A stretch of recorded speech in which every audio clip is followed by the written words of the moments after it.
Hello and welcome to this episode of Kennedy Saves the World. It's Monday. That means it's Gym Day.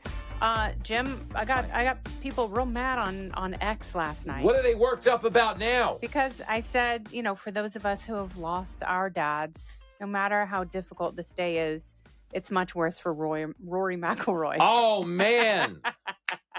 That was a rough day for him. That's great. Oh, man. He's so full of hot air. That guy, I haven't liked him since he broke up with Didn't he leave and unleave his wife? Yes, so he broke up with the tennis player, Wozniacki, and then he texted her and was like, we're breaking up, and they were engaged. Oh, man. And then he married a beautiful woman. They have a gorgeous child together, lovely family. And then he files for divorce out of nowhere. And then all of a sudden there's all these rumors that he's getting real sweet on a golf reporter, a TV golf reporter. All right. Can you say that slower? Hey, all right. And so he stops wearing his ring. The golf reporter stops wearing her ring. She files for divorce, and she's like, no, it happened a long time ago. Get out of here. And then you look at the side-by-side of the golf reporter and his wife, and it's like his wife is way hotter. That happens. But sometimes, I always say people are attracted to energy. Mm. And no, in truth, everybody listening has left a 9 at the bar to go home with a 6. It's all physics. Yeah, it's all vibe. And I listen, I know that I've been the 6. I've left a lot of 9s in the dust at the bar because I had some game, and that's how it works out there. But as it pertains to Mr. McIlroy, he does not have a short game. He missed. He's short though. Yeah. But he missed He's a very not leprechaun short, because that apparently is a disparaging thing to say about an Irishman. Yeah, we're not allowed to say that, right? That's not cool. No, I said that on Outnumbered several years ago. I remember this. Almost 10 years ago, and had to issue an apology the next day. Oh, for calling him a leprechaun. Where I said some of my best friends are leprechauns. And it's true. Some of them host shows here at Fox. It's true. I mean, what are we talking about? But listen, it was a good moment, though, because people like Bryson DeChambeau. Yeah. But I think the people who went to SMU, USA, woo! Scotty Scheffler's game has fallen apart a little bit. Yeah, well, Scotty Scheffler, another guy. Do you think the arrest gave him the yips? I think we've seen consecutive weekends now where Scotty should have used his driver a little more. Good night, everybody. Good night. But hold on, as it pertains to people getting mad at you on X. Yeah. Okay. But they were like, that is so crass. That is disgusting. That is insensitive. Nothing will ever be worse than me losing my dad. It's like, yeah, that's the joke. Obviously, it's incredibly painful to lose your father. And for those of us who've lost our dads, like, there is nothing that will fill the void that you feel on Father's Day. It's an incredibly painful reminder. Yeah. Having said that, if we don't joke about this stuff, and that's the joke. You're taking the power away from the torment. We live in a dark and sad existence, and that is no way to live, because we are the ones who are left. We are still here. If we can laugh, we will survive. But think about this. Social media is predominantly made up of broken people that want to correct others, because it kind of avoids their own personal accountability. Yes. Well, look what that jerk did. I'm not a Met. It's my favorite thing in the world. Like, most of our society on social media has evolved into virgins criticizing porn stars. That's the metaphor. Yes. It's people doing nothing with their life that feel qualified to weigh in on any other expertise. Mm-hmm. And that's the thing about social media. You can get a degree in anything. In seconds. Whatever happens in the news today, there are 50,000 self-deputized experts standing by to tell you how it should go.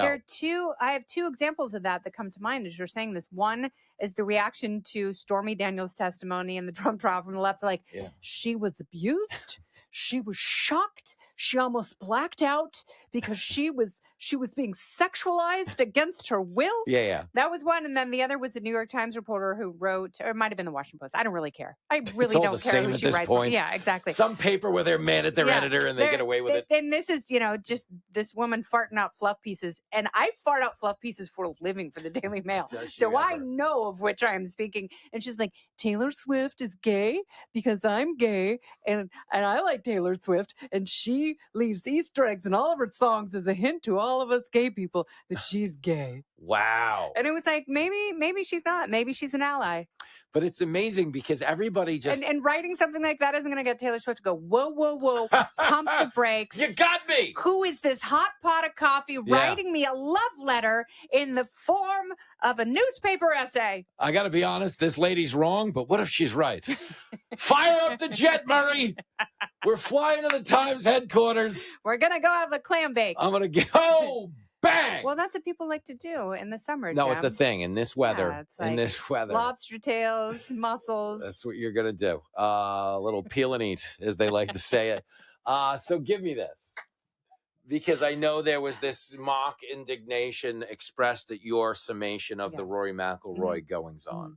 But when you spend a second, because sometimes I indulge a negative reply from time to time. And I'm aware that I'm giving a person what they want. Exactly. But I do it anyway. And I like to speak to them directly and engage them, because they're not prepared for the engagement. Yeah. They're just punching, flailing out at the world, and the world's kind of holding on to their head so they can't reach the target. But sometimes I let them reach the target because I want to hear what these people have to say, because I think part of the reason they're so angry is they don't feel heard. But what I'm learning in these moments is social media connected us too much. Yes. I think there needs to be like a little more of a moat around public figures and people, not because we're better, but because they have an emotional reaction to us we don't deserve. Yeah. Like if the people like rage tweeting at me for something yesterday knew how basic my existence was. I played wiffle ball with Lincoln for five hours. Okay. Jenny smoked a bunch of meat. I actually waved. I didn't know she was Native American. There it is. And we call her Jenny Warren. Jenny Warren. But understand. But I had like the most basic day in the world. But I think people have assigned a meaning to public figures that's beyond what we are.